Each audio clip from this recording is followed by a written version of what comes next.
অপেক্ষার শুরুটা হয় খুব সহজে। প্রথম দিনটা কেটে যায় আশার আলোয়। মনে হয় সে আসবেই, হয়তো আজ নয়, কাল হয়তো আসবে। কিন্তু দিন যেতে থাকে ধীরে ধীরে। সময় যেন দাঁড়িয়ে থাকে শুধু এক জায়গায়। রাতগুলো হয়ে যায় অনেক লম্বা। চোখের পাতা বন্ধ হয় না একটুও।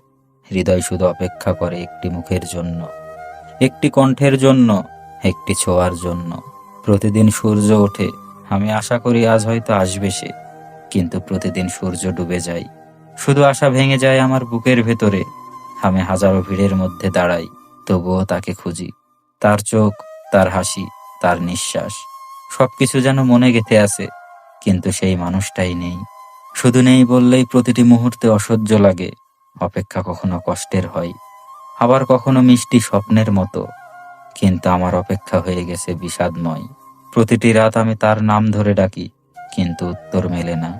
ফোনটা হাতে নেই, মেসেজ পাঠাই না, কারণ আমি জানি উত্তর আসবে না।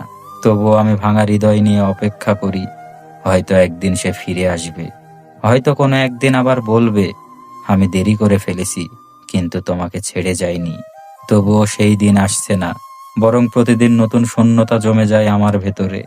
মনে হয় আমি শুধু বেঁচে আছি এক প্রতিশ্রুতির জন্য, যেটা হয়তো আর পূরণ হবে না কখনো। তবুও আমি আশা ছাড়ি না, কারণ ভালোবাসা মানেই অপেক্ষা।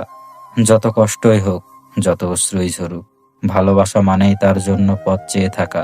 প্রতিদিন আমি দাঁড়িয়ে থাকি একই জায়গায়, যেখানে শেষ দেখা হয়েছিল আমাদের। সেই গাছটার নিচে, যেখানে সে হেসে বলেছিল আমি ফিরব। সেই কথাগুলোই আমাকে বাঁচিয়ে রেখেছে আজও। কিন্তু সে ফিরেনি। তবুও আমি দাঁড়িয়ে আছি একই জায়গায়, একই ভরসায়। কারণ আমার ভালোবাসা শেষ হয়ে যায়নি, কিন্তু আমার জীবন শেষ হয়ে যাচ্ছে অপেক্ষার ভেতরে।